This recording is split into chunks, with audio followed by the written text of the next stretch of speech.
अब ये कहते हैं जब सारे कब्रों में दबा दो, दबाते रहो, और तो ये आवेगी 4 अरब 32 करोड़ वर्ष जब बीत जाएंगे, जब यह कयामत आवेगी, इतने तो वो उन कब्रों में फंसे रहेंगे, सड़ेंगे पड़े पड़े, एज पर योर रूल। बाकी ये गलत है तुम्हारा मानना। अगर ये नियम फाइनल होता, हजरत मोहम्मद जी को ये ऊपर ले गए हुए सारे नबियों की जमात वहाँ ऊपर देखा जन्नत में, उनको नमाज पढ़ाई, बाबा आदम मिले, बाबा आदम की सारी संतान वहाँ नरक में पड़ी, कुछ जन्नत में। ये सिद्धांत भी इनका गलत सिद्ध हुआ कि जो बाद में ही सब जीवित किए जाएंगे, ये गलत सिद्धांत है, भ्रमित है।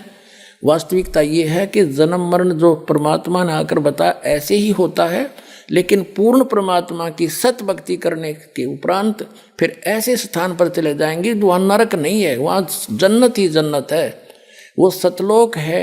वहाँ भी मनुष्य जैसा शरीर होगा लेकिन दूसरा मटेरियल होगा। अब जन्म मरण का इतिहास जो है, एक थोड़ा सा जीवित इतिहास दिखाते हैं आपको जो बिल्कुल सत्य है। अपनात्माओं अध्यात्म ज्ञान को समझने के लिए हमने अपनी अपनी डफड़ी नहीं बजानी, बतेरे दिन बजा ली। हमने सभी सदग्रंथों को, सभी इतिहासों को साथ लेना पड़ेगा जितने महापुरुष हुए हैं। अब जैन धर्म का इतिहास दिखाते हैं आपको, ये देखिएगा, आओ जैन धर्म को जाने।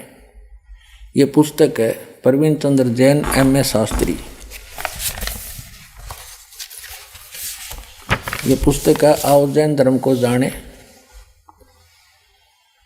लेखक है प्रवीण चंद्र जैन M.A. शास्त्री, जम्बूद्वीप इस्तनापुर। प्रकाशक है श्रीमती सुनीता जैन, जम्बूद्वीप इस्तनापुर, मेरठ उत्तर प्रदेश। अब ये यहाँ से ये है सारा कुछ। प्राप्ति स्थान है संजय कुमार विजय कुमार जैन, कानपुर वाले, जम्बूद्वीप इस्तनापुर, मेरठ। जैन साहित्य सदन, चांदनी चौक, दिल्ली। राजकुमार जैन, कमलाबाई आश्रम, महावीर जी दी जैन मंदिर, शांति, सारा कुछ। और यहाँ से जम्बूद्वीप इस्तनापुर। धीरेन्द्र जैन, न्यू रहस्य ऑफसेट प्रिंटर्स, मेरठ से छपी है। इसके 154 पृष्ठ पर आपको ले चलते हैं। इसके 154 पृष्ठ पर दिखाते हैं आओ जैन धर्म को जाने। इन्होंने क्या बताया है कि भगवान श्री आदिनाथ यानी ऋषभ देव को इस्लाम धर्म में भगवान आदिनाथ को क्या माना गया है? उत्तर है बाबा आदम। ऋषभ देव जी जो जैन धर्म के प्रवर्तक हैं, वो मृत्यु के उपरांत बाबा आदम के रूप में प्रकट हुए। पुनर्जन्म नंबर 1 हुआ सिद्ध। और बाबा आदम भी फिर कब्र में होना चाहिए था, जो हजरत मोहम्मद ऊपर मिले। वो हजरत इब्राहिम, हजरत मूसा जी, हजरत ईसा जी भी कब्र में पाने चाहिए थे, अब वहाँ ऊपर मिले उनको। तो इनका विधान ये गलत है कि कब्रों में तुम्हें दबाया जाएगा और क़यामत आओगी जब जिंदा कराया जाएगा, अरबों वर्ष तक उसमें सड़े जाइयो। यह आपका विधान है, कुरान शरीफ का नहीं है। कुरान शरीफ स्पष्ट कहता है कि दोबारा पैदा करूँगा, पहले भी किया था, ये मैं वायदा करता हूँ। तो पुनर्जन्म होता ही रहता है यहाँ तो। अब आगे देखो, एक पुनर्जन्म का और जबरदस्त इतिहास दिखाते हैं। ये देखिएगा 294 पृष्ठ से हम चलते हैं। श्री महावीर भगवान के अन्य कौन कौन से नाम हैं? अन्य 5 नाम है वीर, अतिवीर, सम्मति, महावीर एवं वर्धमान। अब हम 293 पृष्ठ पर आगे। अब श्री महावीर भगवान के जीवन का कथन कहाँ से आरंभ होता है?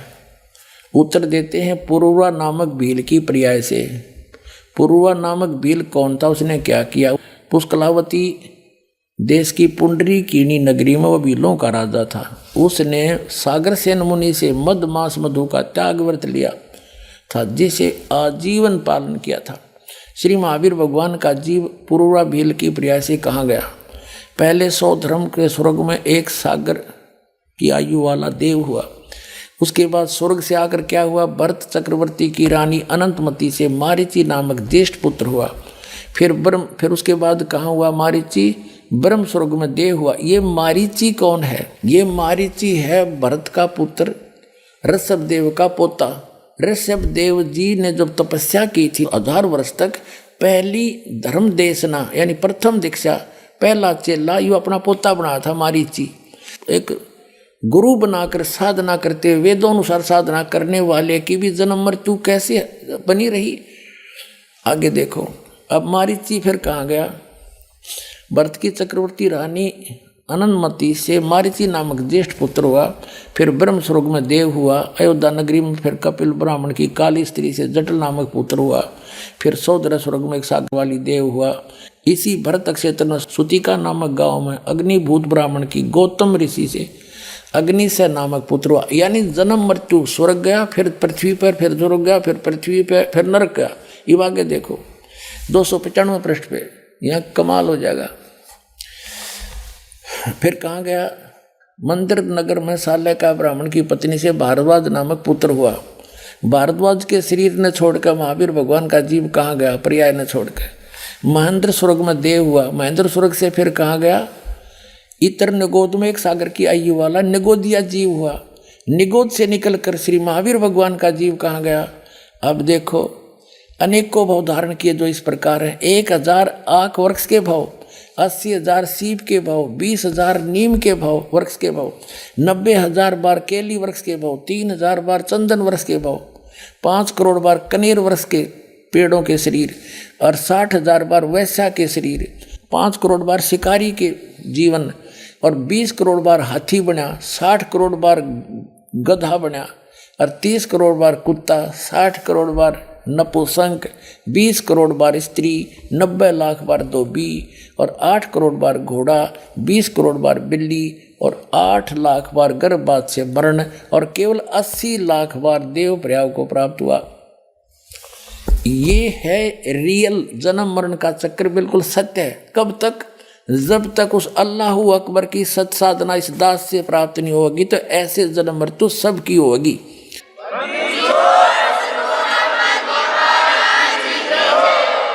और ये हालत तो उस जीव की है जो ऋषभदेव जी से वेदों अनुसार शास्त्रों को, जो यहाँ की इनके शास्त्र हैं, ब्रह्मसत्र की साधना करने वाले की, जो वेद ज्ञान दाता और गीता ज्ञान दाता, कुरान शरीफ का ज्ञान दाता है, ये एक है। इसके बताए अनुसार साधना करने वाले की जन्म मृत्यु सदा बनी रहेगी।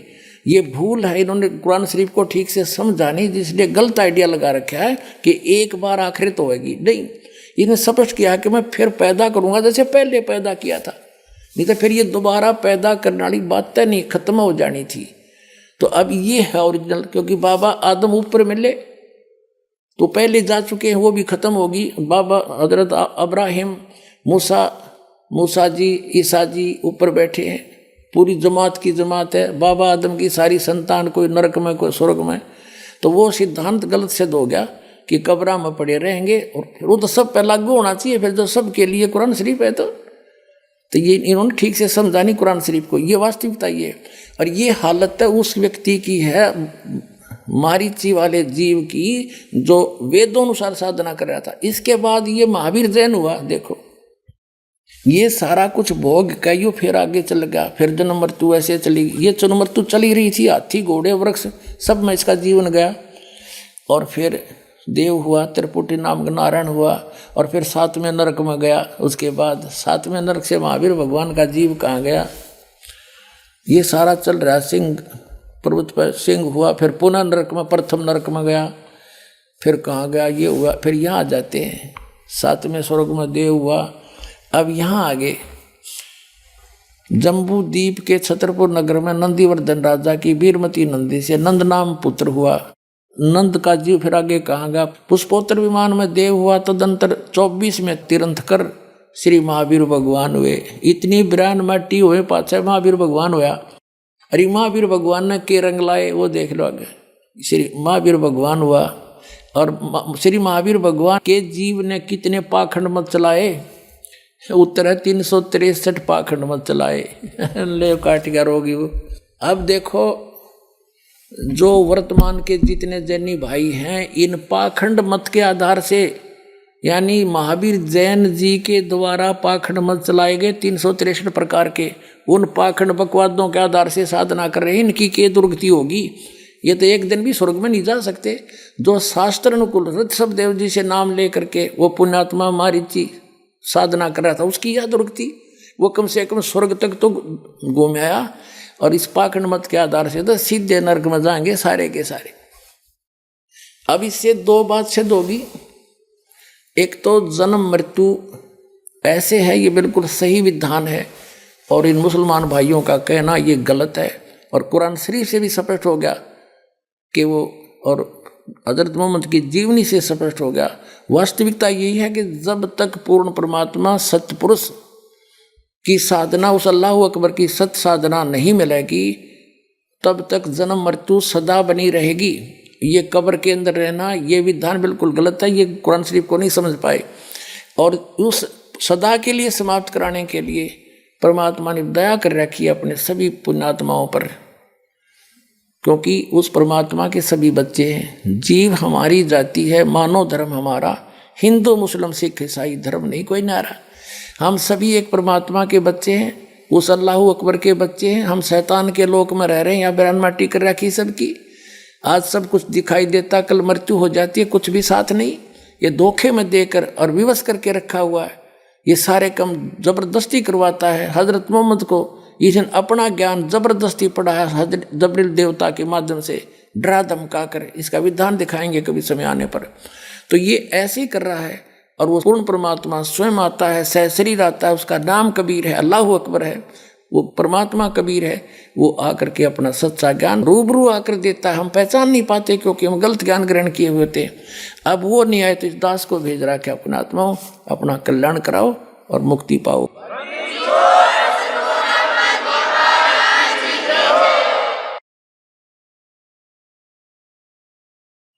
परम पिता परमात्मा पूर्ण ब्रह्म सारी सृष्टि के रचनार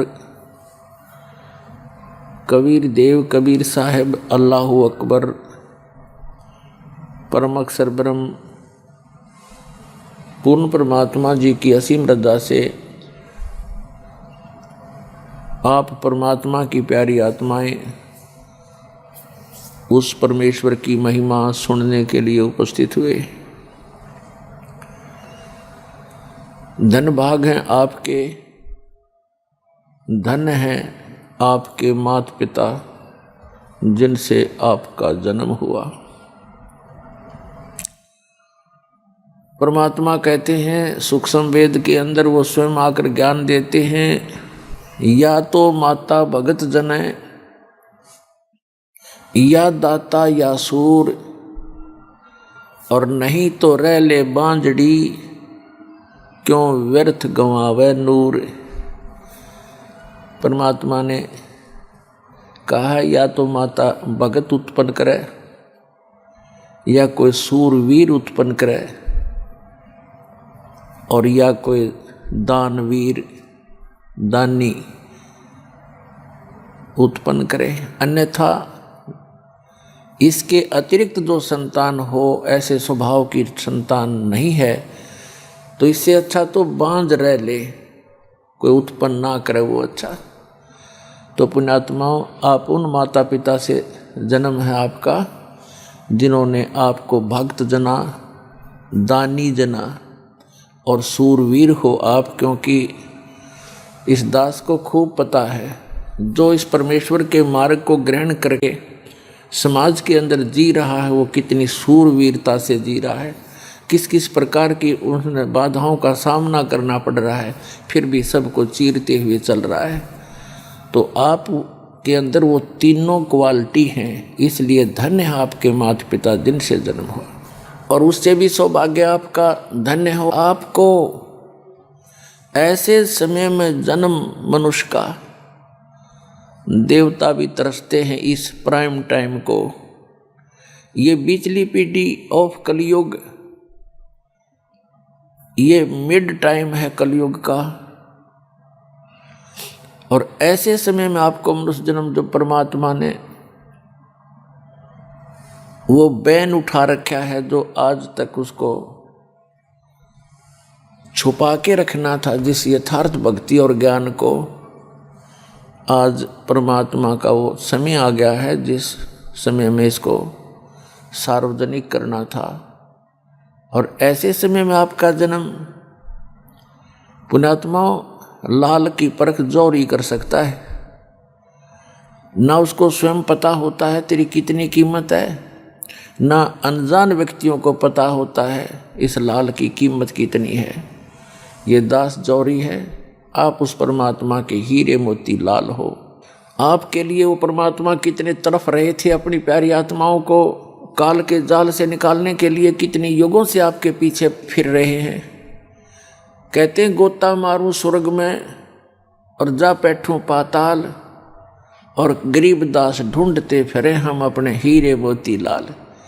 आप उन हीरे मोती लालों में से हैं जो कि काल ने पता नहीं कहाँ कहाँ फेंक दिए थे, और आज आपको ऐसे समय में मनुष्य जीवन प्राप्त है। तो पुण्यात्माओं, अब इसका लाभ उठाना,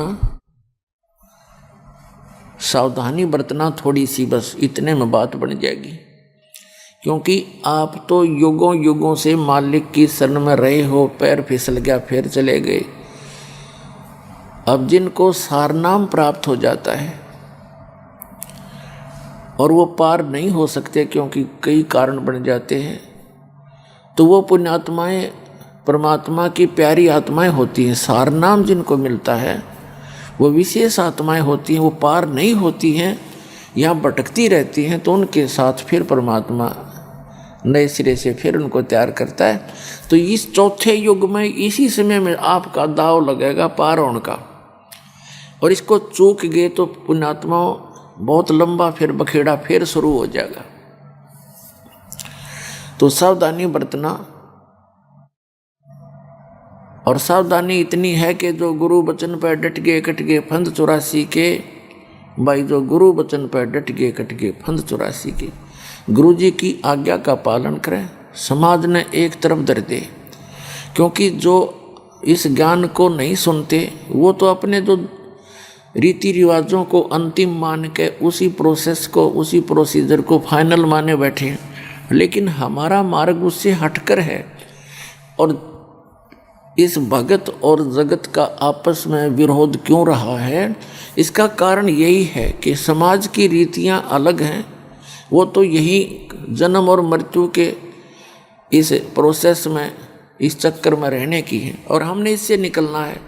उससे निकलने के लिए वो रीति रिवाजें अलग हैं, तो हमने उनसे हटकर आगे बढ़ना है, और किसी का बुरा नहीं मानना। यदि आपको कोई गलत कहता है, आपने ये जानकर के वो बालक है, उनको ज्ञान नहीं है, आपका जो विरोध करते हैं वो अनजान है। जब उनको समझ में आएगा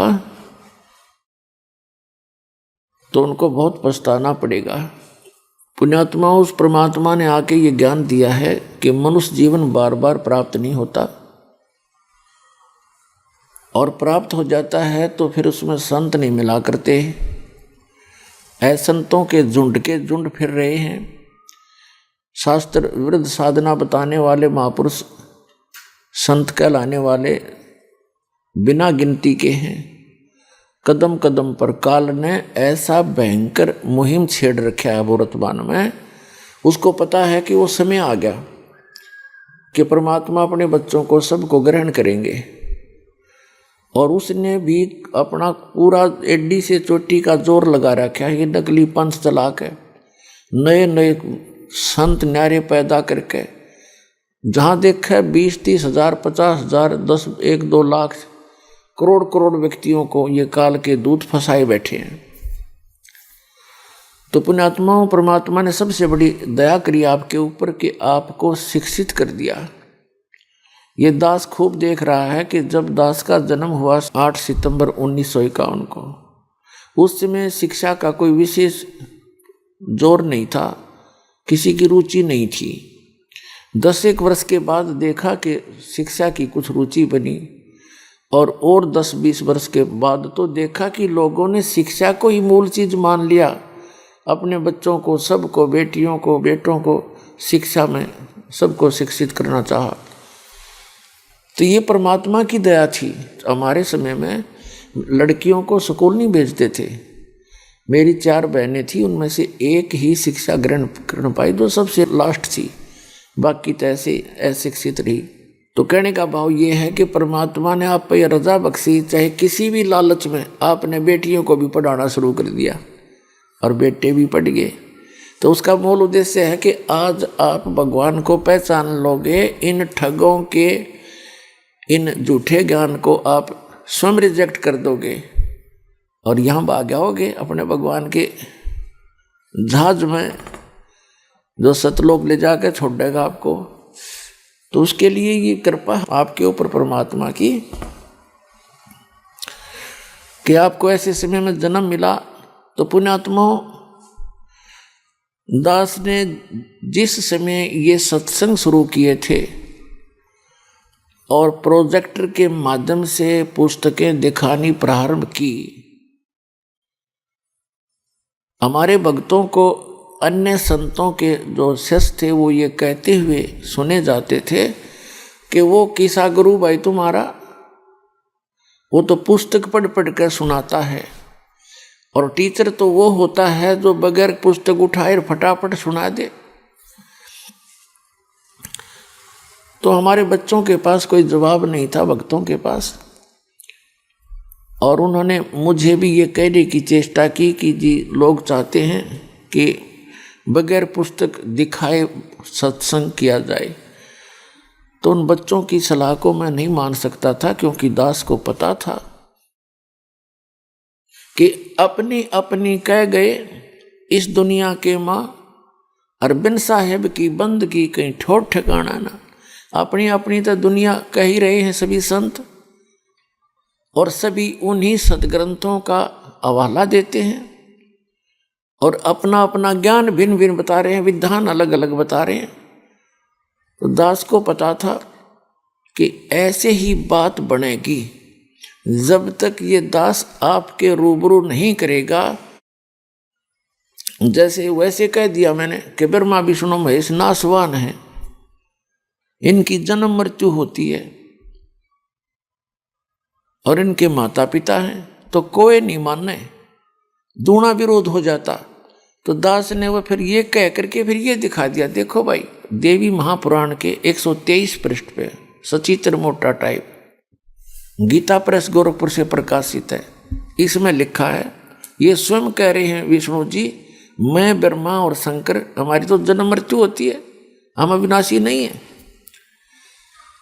तो फिर उस पुस्तक को जो आज तक वो समझ नहीं सके भगत समाज, और उनके गुरु थे वो अनपढ़ जैसे थे, उनको एक अक्षर ज्ञान था लेकिन अध्यात्म ज्ञान में वो बिल्कुल अनपढ़ -0 थे, जो आज तक ये नहीं बता सके हिंदू समाज में कि ब्रह्मा विष्णु महेश की सतिथि क्या है।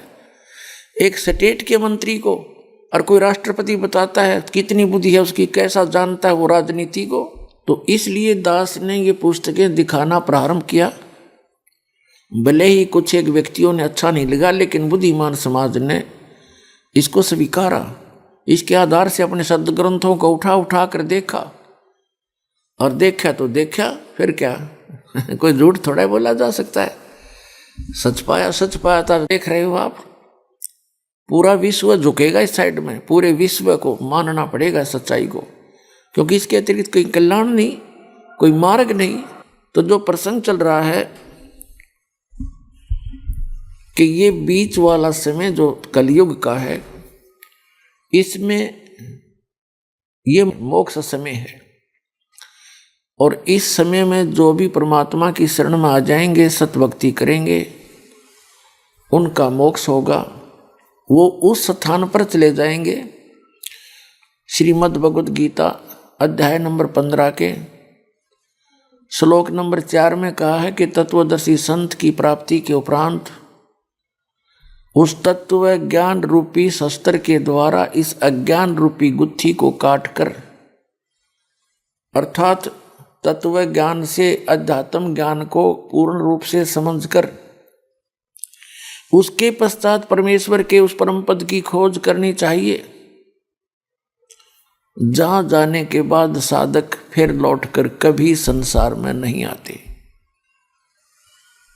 और वहां पर क्या स्थिति है, गीता अध्याय नंबर 7 के श्लोक नंबर 29 में गीता ज्ञानदाता कहता है कि जो व्यक्ति, जो साधक जरा और मरण से छूटने के लिए प्रयत्न कर रहे हैं। जरा माने वृद्धावस्था का दुख, मरण माने मृत्यु। जो जरा और मरण से छूटने के लिए प्रयत्नशील हैं अर्थात भक्ति कर रहे हैं, वे तत्ब्रह्म से, संपूर्ण अध्यात्म ज्ञान से और सभी कर्मों से परिचित हैं। अब अर्जुन ने 8वें अध्याय के प्रथम मंत्र में पूछा कि किम तत्ब्रह्म, किम अध्यात्म, किम कर्म पुरुषोत्तम। अब अर्जुन तो उस श्री कृष्ण में बोल रहे काल को श्री कृष्ण ही मान रहा था। अर्जुन ने 8वें अध्याय के प्रथम मंत्र में पूछा कि किम तत्ब्रह्म, वो तत्ब्रह्म क्या है जिसको जानने के बाद साधक केवल जरा और मरण से छूटने का ही प्रयत्न करते हैं। इसका उत्तर दिया है 8वें अध्याय के 3 श्लोक में श्रीमद् भगवद गीता में कि वो परम अक्षर ब्रह्म है। इस परम अक्षर ब्रह्म को गीता में परम अक्षर ब्रह्म, वेदों में पूर्ण परमात्मा और कुरान शरीफ के अंदर इसे अल्लाहु अकबर कहा है। अल्लाहु अकबर, अल्लाह ताला। अब उस अल्लाह ताला के बारे में, उस कंप्लीट गॉड के विषय में न तो कुरान शरीफ का ज्ञानदाता परिचित, क्योंकि उसने स्पष्ट कर दिया है। कुरान शरीफ सूरत फुरकानी चैप्टर नंबर 25 और आयत नंबर 52 से 59 में स्पष्ट किया है। कुरान शरीफ के ज्ञानदाता ने हजरत मोहम्मद को कह रहे हैं कि हे नबी, हे पैगंबर, तू उन काफिरों का कहा ना मानना जो कबीर को भगवान नहीं मानते, अल्लाह नहीं मानते। यानी मुसलमान भाई कबीर का अर्थ बड़ा करते हैं। कहने का भाव यह है कि जो उस अल्लाहु अकबर को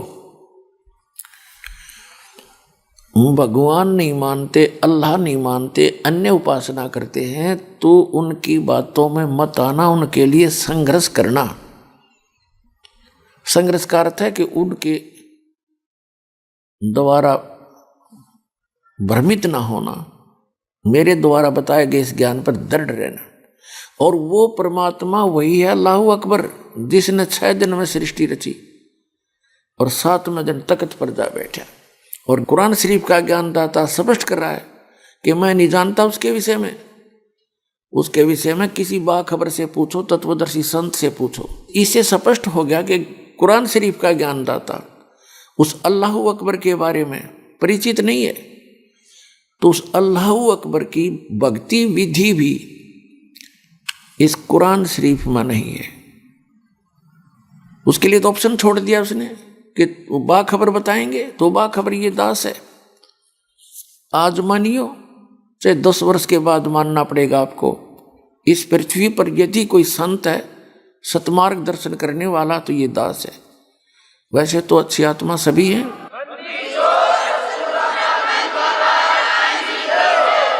लेकिन वो सभी तत्व ज्ञानहीन है। उनके पास यथार्थ भक्ति विधि न यथार्थ ज्ञान है। इसी प्रकार गीता ज्ञानदाता 4 अध्याय के 32वें श्लोक में कहता है कि अर्जुन, जो 25 से लेकर 30 श्लोक तक 4 अध्याय के मैंने बताया कि कोई देवताओं की पूजा करता है, कोई केवल स्वाध्याय करता है, कोई तीक्ष्ण अहिंसावादी व्रत रखता है, जैसे मुंह पर पट्टी बांध कर नंगे पैरों घूमते हैं, या कोई आसन करते हैं, कोई देवताओं की पूजा करते हैं।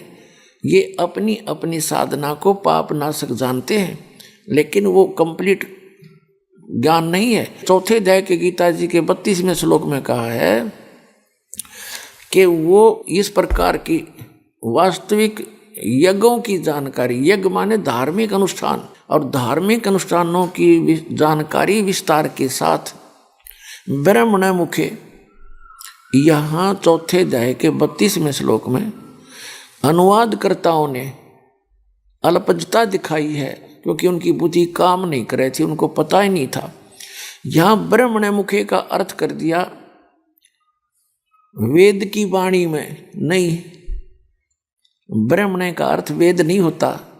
राजा का अर्थ संविधान नहीं होता। ब्रह्म का अर्थ कोई वेद करता है वो महामूर्ख व्यक्ति है। ब्रह्म तो एक राजा है, भगवान, और वेद उसका संविधान है। तो राजा का अर्थ संविधान नहीं किया जा सकता, ये अल्पजता है। तो इस ब्रह्मणे का अर्थ 17वें अध्याय के 23वें श्लोक में इन्हीं अनुवादकर्ताओं ने सच्चिदानंद घन ब्रह्म कहा है, वो बिल्कुल सही है। ओम तत्सत इति निर्देश है ब्रह्मणे तिर्विध समर्थ है ब्राह्मणा तेन वेदा च यज्ञा विहिता पुरा। अब इसका क्या अर्थ है कि सच्चिदानंद घन ब्रह्म का,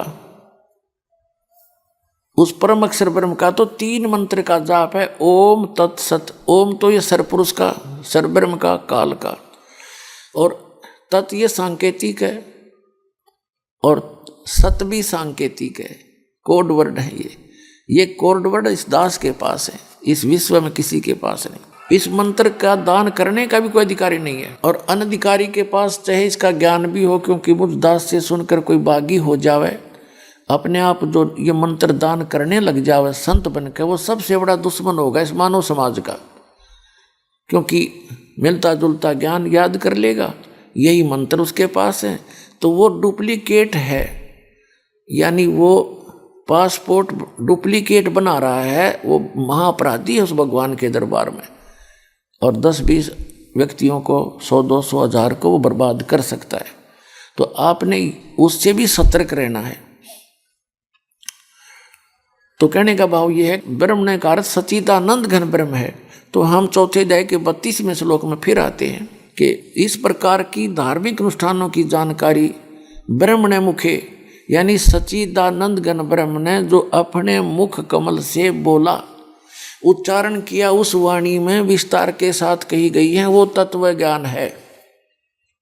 चौथे अध्याय के 34वें श्लोक में कहा कि अर्जुन उस तत्व ज्ञान को जो उस पूर्ण परमात्मा अल्लाहु अकबर ने सह शरीर आकर के बोला है, उसके मुख कमल से उच्चारित वाणी में जो वर्णित है वो तत्व ज्ञान है।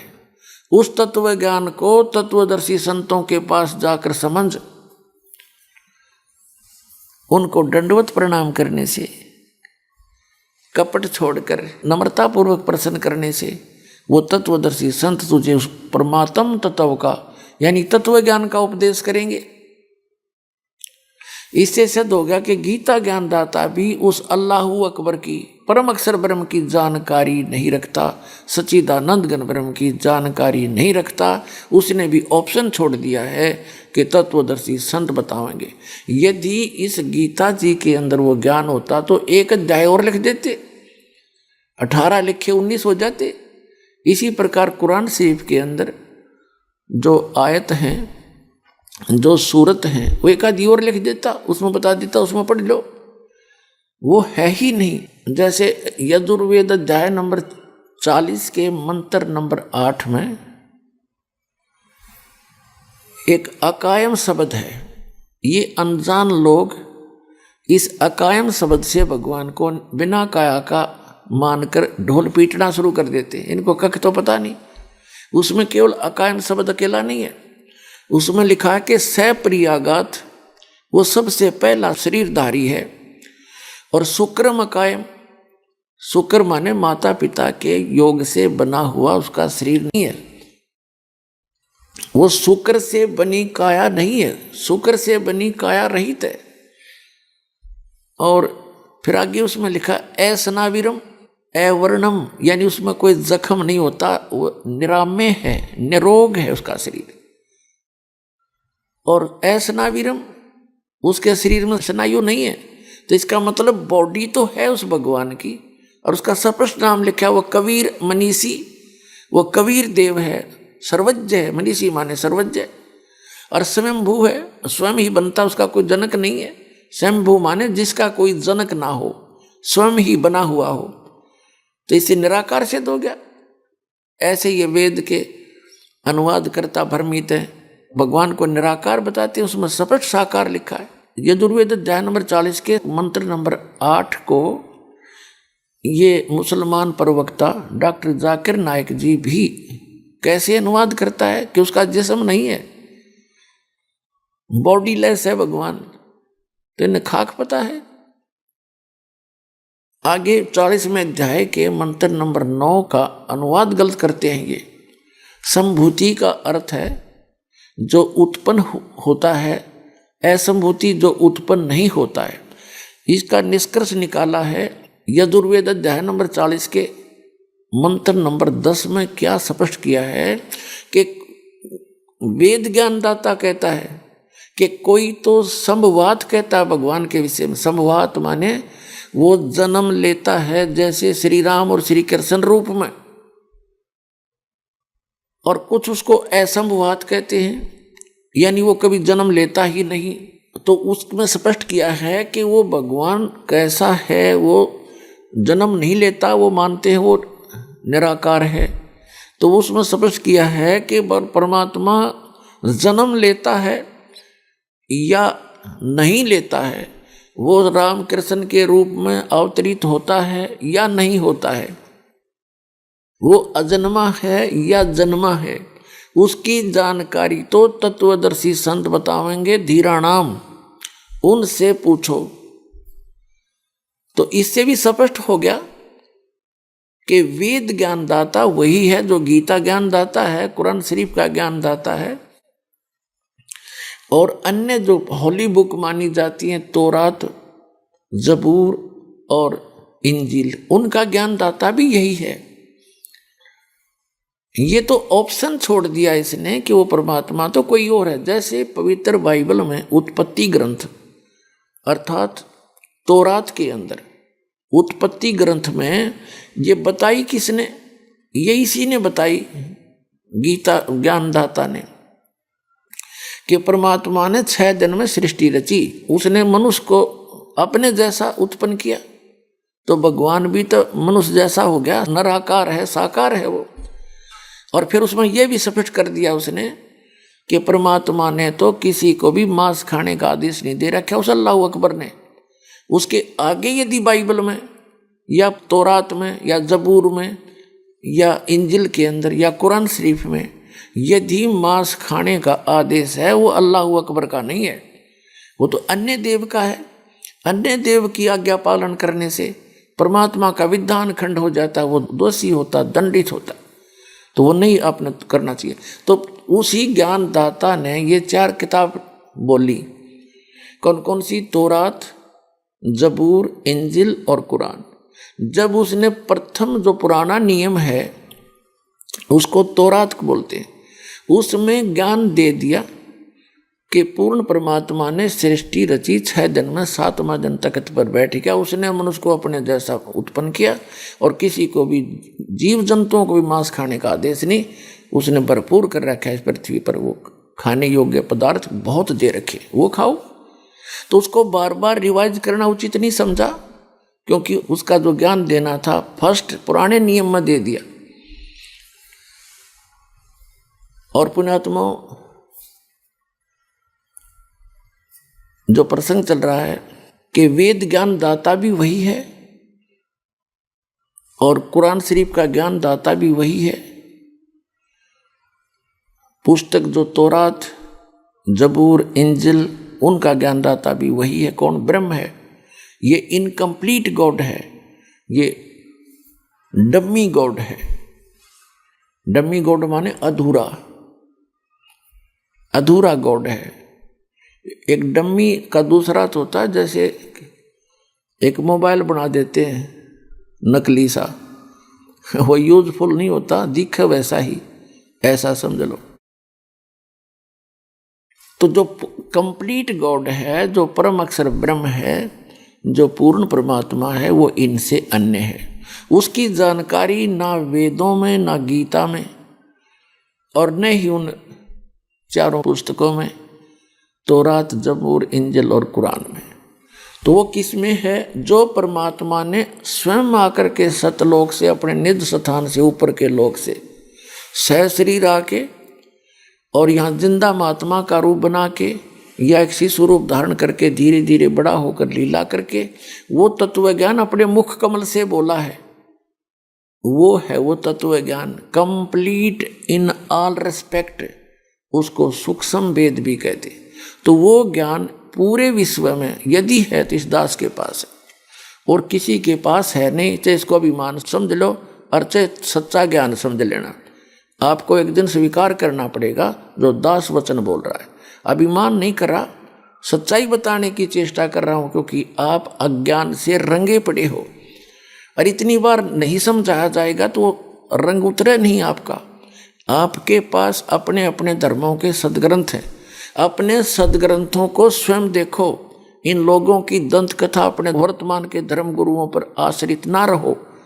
जो उनकी सच्ची बात है वो ठीक है, और जो गलत है उसको अपने सदग्रंथों से तुलना करके ठीक ग्रहण करो। उनके पास भक्ति नहीं है। अब जैसे कुरान शरीफ का ज्ञान कैसे दिया गया, हजरत मोहम्मद जी को डरा धमका के विवश करके उसका बुरा हाल करके तब उसको वो बाई फोर्स एक फरिश्ते ने उसको ये कुरान शरीफ का ज्ञान दिया। तो ये ज्ञान जो ऐसे दिया गया है, तो उसको जब इतना भयभीत कर दिया गया तो उसको कुछ भी बता दो तो फिर वैसे ही बोलेगा। आपको थोड़ी सी झलक दिखाते हैं कुरान शरीफ का ज्ञान कैसे हजरत मोहम्मद तक पहुंचाया। देखिएगा, पुस्तक है जीवनी हजरत मोहम्मद सल्लल्लाहु अलैहि वसल्लम, मोहम्मद इनायतुल्लाह सुबानी, जीवनी हजरत मोहम्मद सल्लल्लाहु अलैहि वसल्लम, मोहम्मद इनायतुल्लाह सुबानी, अनुवादक नसीम गाजी फलाही, मकरजीबी मकतबा इस्लामी पब्लिशर्स नई दिल्ली। जीवनी हजरत मोहम्मद सल्लल्लाहु अलैहि वसल्लम हिंदी, इस्लामी साहित्य ट्रस्ट प्रकाशन 8181, सर्वाधिकार प्रकाशकाधीन है। नाम मूल किताब मोहम्मद अरबी उर्दू, प्रकाशक है मरकजी मकतबा इस्लामी पब्लिशर्स, D 307 दावत नगर, अबुल फजल एनक्लेव, जामिया नगर, ऐसे ऐसे है। और ये कहाँ से मुद्रक है? HS ऑफसेट प्रिंट्स नई दिल्ली 2। अब इसमें आपको दिखाते हैं 67 पृष्ठ से शुरू करते हैं। प्यारे नबी सल्लल्लाहु यानी हजरत मोहम्मद की 40वीं सालगिरह करीब आई। अब आप पर वह हकीकत खुलनी शुरू हो गई जिसकी आरजू में आप जी रहे थे। आप सल्लल्लाहु यानी हजरत मोहम्मद को सच्चे सौपन दिखने शुरू हुए, उनसे आप पर हकीकत खुल गई। अब देखेंगे 68 पर 68 पृष्ठ पर। इसी तरह रमजान के कुछ दिन बीत गए। एक दिन आप सल्लल्लाहु हजरत मोहम्मद गुफा में आराम कर रहे थे और सुबह का सुहाना समय था। अचानक एक फरिश्ता दिखाई दिया, बहुत ही खूबसूरत और हसीन फरिश्ता। हाथ में हसीन रेशम का एक टुकड़ा भी था। बोला, पढ़ो। आप सल्लल्लाहु यानी हजरत मोहम्मद घबरा गए। फरमाया, मुझे पढ़ना नहीं आता। आप हजरत सल्लल्लाहु यानी हजरत मोहम्मद को ऐसा महसूस हुआ जैसे वह गला घोंट रहा हो और शरीर को भींच रहा हो। फिर छोड़ दिया और कहा, पढ़ो। फरमाया हजरत मोहम्मद ने कि मुझे पढ़ना नहीं आता।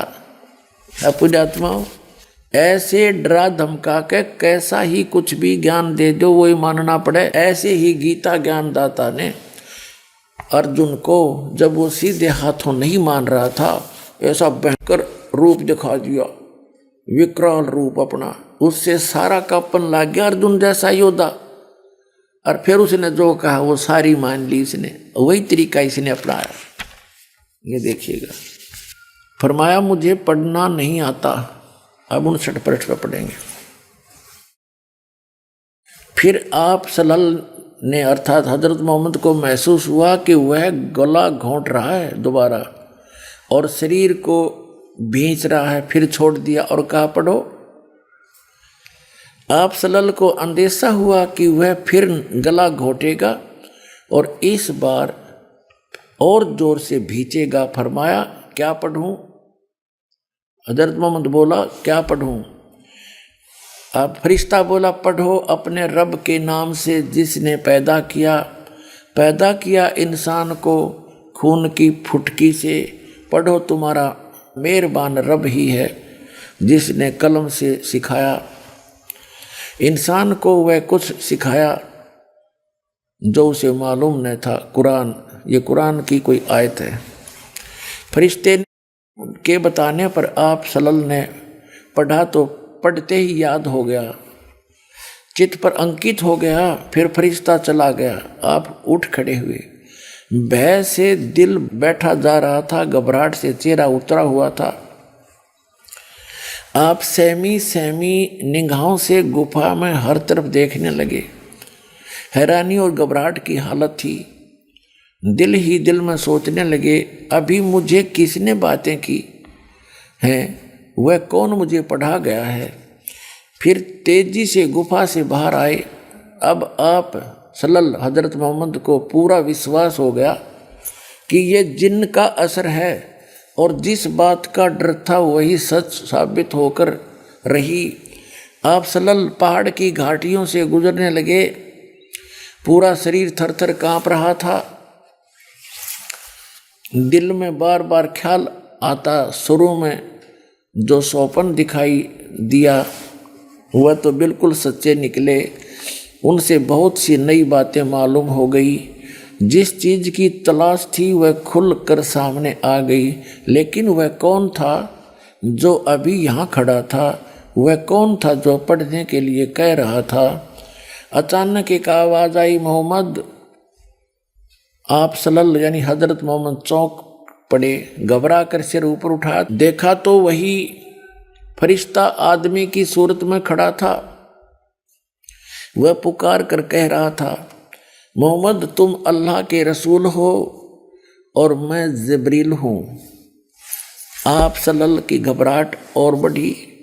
डर से रोंगटे खड़े हो गए। भय से कदम रुक गए। कभी दाईं तरफ देखते, कभी बाईं तरफ। यह सूरत आँखों से ओझल हो, लेकिन जिधर देखते वही दिखाई देता, जिधर मुँह करते वही मौजूद होता। आगे बढ़ें या पीछे हटे, नज़र नीचे करें या ऊपर उठाएं, हर तरह हर जगह वही फरिश्ता दिखाई देता। फरिश्ता चला गया।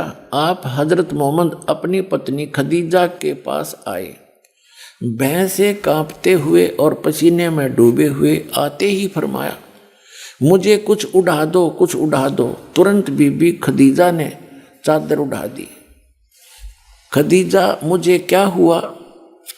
तुम ही बताओ, यह मुझे क्या हुआ? फिर जो कुछ देखा था वह बयान किया और फरमाया, मुझे अपने बारे में डर है। बीबी खदीजा बहुत समझदार थी। ये बातें सुनकर जरा भी न घबराई। उन्होंने आप हजरत मोहम्मद सल्लल्लाहु को इज्जत की नज़र से देखा और बोली, चाचा के लाडले खुश हो जाइए और जो कर रहे हैं करते रहिए। उस जात की कसम जिसके हाथ में खदीजा की जान है, आप इस उम्मत के नबी होंगे। आप तो सच बोलते हैं, रिश्तों को जोड़ते हैं, अमानतों में खानत नहीं करते, निर्धनों को, बेसहारा लोगों को सहारा देते हैं, मेहमान की खातिर आदि। भला आप को कैसे बर्बाद होने देगा? खदीजा की इन बातों से आपको बड़ी तसल्ली हुई। हजरत मोहम्मद को बेचैनी दूर हुई। मुखड़ा खुशी से चमक उठा। आप सल्लल्लाहु ने इस तसल्ली पर उनका शुक्रिया अदा किया और फिर सो गए। बीबी खदीजा ने आप सल्लल्लाहु की बातों पर विचार किया तो बड़ी खुश हुई, किंतु साथ ही साथ कुछ डरी भी। आप काबा का तवाफ करने चले। रास्ते में बरका मिल गए। देखते ही आपसे बोले, भतीजे तुमने क्या देखा है? आपने सारी बात बता दी। बरका ने कहा, उस जात की कसम जिसके हाथ में मेरी जान है, तुम ऐसे ऐसे। अब कहने का भाव ये है पुण्यात्माओं कि कुरान शरीफ का ज्ञान इस प्रकार इस काल भगवान ने, कुरान शरीफ के ज्ञान दाता ने फरिश्ते के माध्यम से हजरत मोहम्मद तक पहुंचाया। और पूरे मुसलमान धर्म के भाइयों का, मुसलमानों का कहना है कि जो भी ज्ञान, जैसे भी वचन कुरान शरीफ के ज्ञान दाता, जिसको मुसलमान भाई अपना अल्लाह मानते हैं, उसने जो भी शब्द कहे एज इट इज, बगैर किसी बदले कमी बेसी के, फरिश्ते ने हजरत मोहम्मद तक पहुंचाए। चाहे वो आकाशवाणी के माध्यम से, चाहे ऐसे सीधा आकर के, या उसके अंदर सीधा टेलीग्राफिकली उसमें भर दिए, फिर वो बोलने लायक गया, जैसे भी। तो इससे दास क्या सिद्ध करना चाहता है कि इस प्रकार कुरान शरीफ के ज्ञान दाता ने हजरत मोहम्मद जी को डरा धमका के यो कुरान का ज्ञान बताया। और इतना डरा हुआ आदमी एकदम अचानक को फरिश्ता आ जावे तो बड़े बड़े का कलेजा हिल जाए।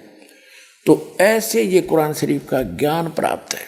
और उसने जो भी आदेश दिया हजरत मोहम्मद जी ने आगे उसी तरह बोलते रहे, बताते रहे। अब इससे बखेड़ा खड़ा हुआ कैसे, एक विचारण ये विषय है। हजरत मोहम्मद जी जब गर्भ में थे, उनके पिता की मृत्यु होगी, और जब वो 6 वर्ष के हुए, उनकी माँ की मृत्यु होगी। कहने का भाव ये है कि कितना अच्छा करैक्टर था उन व्यक्तियों का कि उनकी माँ ने प्रथम पुत्र के ही गर्भ रहते उसके पति की मृत्यु होने के पश्चात भी अन्य किसी पुरुष को ग्रहण नहीं किया और किसी से निकाह नहीं किया, ब्याह नहीं किया। तो कितनी गुड करैक्टर की माई थी वो। अपने बच्चे के लिए कि इसको पालूं पोसूंगी, बड़ा कर दूंगी, पता नहीं दूसरा आदमी कैसे रखेगा मेरी प्यारी आत्मा को, तो उसने कभी नहीं ये ग्रहण किया। और हजरत मोहम्मद जी ने 11 ब्याह करे, फिर 10 विधवा, 1 कंवारी। खदीजा की मृत्यु होगी 65 साल की उम्र में। उस समय हजरत मोहम्मद की आयु थी 50 वर्ष की। 50 वर्ष की आयु में हजरत मोहम्मद जी ने एक कंवारी लड़की से, एक विधवा से विवाह किया।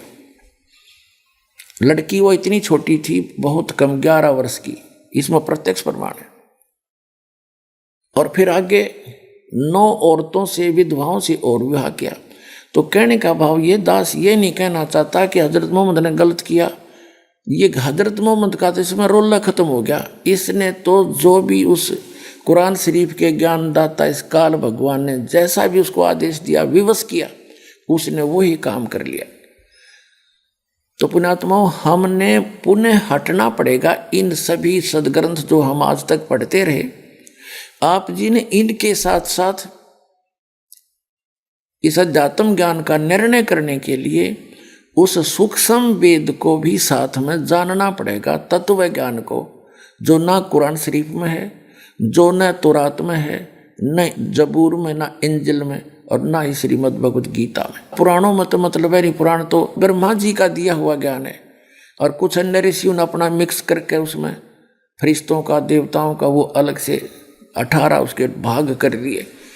तो वो तत्व ज्ञान इस दास के पास है, आओ और ग्रहण करो, इतनी सी बात है।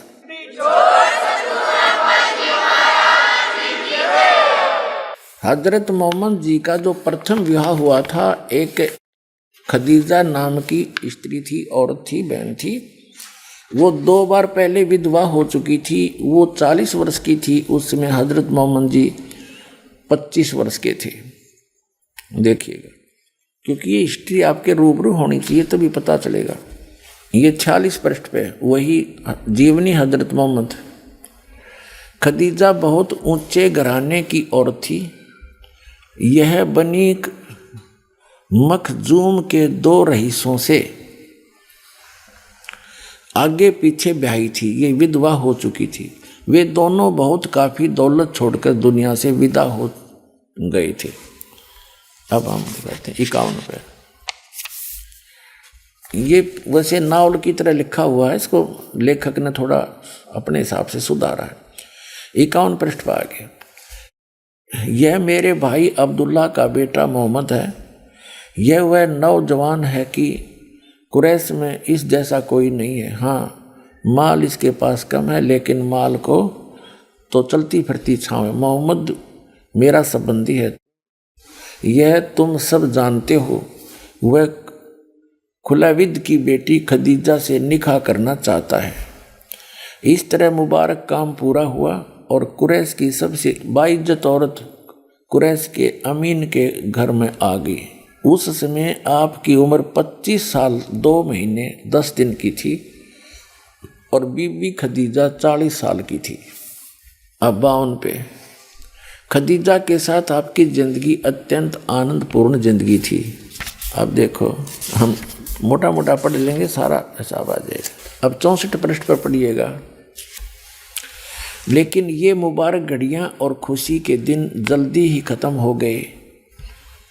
आपके सब बेटे एक एक करके अल्लाह को प्यारे हो गए। कासिम, तैयब और ताहिर, वह सब अल्लाह से जा मिले। जख्म पर जख्म लगते रहे, लेकिन आप सब्र करते रहे। बचपन में तो यतीमी का दुख उठाया और बड़े हुए तो अपने जिगर के टुकड़ों का गम सहन करना पड़ा। आपकी बेटियां ही रह गई जो 4 थी, ज़ैनब, रुक्या, उम्मे कुलसूम और फातिमा। अब पुण्यात्माओं, अब इस दास के प्रयत्न को ये ना समझना कि दास किसी की आलोचना करना चाहता है या किसी को हीन करना चाहता है या किसी के नबी, पैगंबर, देवता की कोई मान हानि करना चाहता है। दास ये चाहता है कि हजरत मोहम्मद 1 नंबर के पुण्यात्मा थे और ये फंस गए इस काल ब्रह्म के। इस काल ब्रह्म ने डरा धमका के इसको जो साधना बताई, 5 वक्त की नमाज, अजान, जो परमात्मा को पुकारने का बंग बोलते हैं,